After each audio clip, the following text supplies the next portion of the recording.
243 പേരുടെ മരണത്തിനിടയാക്കിയ അഹമ്മദാബാദിൽ നിന്നും പറന്നുയർന്ന ഡ്രീം ലൈനർ വിമാനത്തിന് എന്ത് സംഭവിച്ചു എന്ന കാര്യത്തിൽ ആദ്യം മുതൽ തന്നെ പല സംശയങ്ങൾക്കും ഇട നൽകിയിരുന്ന സംഭവങ്ങൾ ഉണ്ടായിട്ടുണ്ട്. എഞ്ചിനുകൾ പ്രവർത്തിച്ചിരുന്നില്ല എന്ന് ആദ്യഘട്ടത്തിൽ തന്നെ വിവരങ്ങൾ വന്നിരുന്നെങ്കിലും വളരെ പരിചയസമ്പന്നരായ 2 പൈലറ്റുമാരുടെ നേതൃത്വത്തിൽ പറന്നുയർന്ന വിമാനത്തിന് എഞ്ചിൻ തകരാറ് എങ്ങനെ സംഭവിക്കും, എന്തുകൊണ്ടാണ് എഞ്ചിൻ പെട്ടെന്ന് തന്നെ ബ്ലോക്ക് ആവാനുള്ള സാഹചര്യം ഉണ്ടായത് എന്ന കാര്യങ്ങളിൽ അന്ന് തന്നെ വ്യോമയാന മേഖലയിലെ വിദഗ്ധർ പലതരത്തിലുള്ള സംശയങ്ങൾ പ്രകടിപ്പിച്ചതാണ്.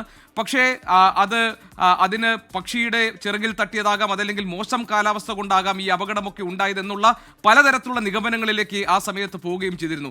എന്നാൽ ഇപ്പോൾ എയർക്രാഫ്റ്റ് ആക്സിഡന്റ് ഇൻവെസ്റ്റിഗേഷൻ ബ്യൂറോയുടെ പ്രാഥമികമായ അന്വേഷണത്തിൽ അവർക്ക് കണ്ടെത്താൻ കഴിഞ്ഞിരിക്കുന്നത് ഇത് എഞ്ചിനുകളിലേക്ക്, ഈ 2 എഞ്ചിനുകളിലേക്കും എത്തുന്ന ഇന്ധനത്തിന്റെ പ്രധാനപ്പെട്ട സ്വിച്ച് അതൊരു ഓഫ് പൊസിഷനിലായിരുന്നു, അതൊരു കട്ട് ഓഫ് പൊസിഷനിലായിരുന്നു.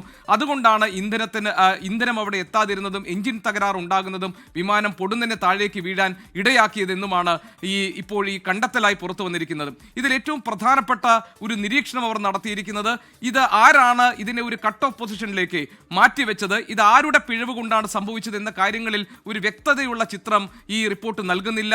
ഒരു പൈലറ്റ് മറ്റൊരു പൈലറ്റിനോട് ഇത് കട്ട് ഓഫ് പൊസിഷനിലാക്കിയത് ആരാണെന്ന് ചോദിക്കുന്നതും ഞാനത് ചെയ്തിട്ടില്ല എന്നൊരാൾ പറയുന്നതുമായ ശബ്ദ സന്ദേശം ഈ ഓഡിയോ റെക്കോർഡറിൽ അവർക്ക് ലഭിച്ചിട്ടുണ്ട്. എയർക്രാഫ്റ്റ് റെക്കോർഡറിൽ ലഭിച്ചിട്ടുള്ള കോക്പിറ്റ് ഓഡിയോ റെക്കോർഡറിൽ നിന്ന് ലഭിച്ചിട്ടുള്ള ഈ ശബ്ദ സന്ദേശത്തിന്റെ കൂടി അടിസ്ഥാനത്തിലാണ് ഇപ്പോൾ AIBയുടെ അന്വേഷണത്തിൽ ഇത് കട്ട് ഓഫ് പൊസിഷനിലായ എഞ്ചിനാണ് ഈ അപകടം വരുത്തി വെച്ചിരിക്കുന്നത് എന്ന് കണ്ടെത്തിയിരിക്കുന്നത്.